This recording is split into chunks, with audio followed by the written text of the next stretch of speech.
काली पछ्यौरीले सानो मुहारै छोपेको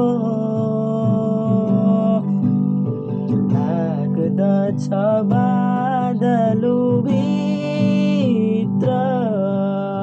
हो कि जुनै लुकेको।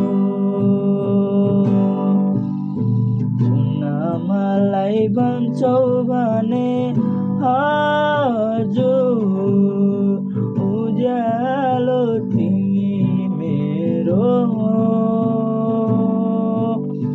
तिमी भनी बसेको छु हाँसी यो मुटुको सेरोफेरो।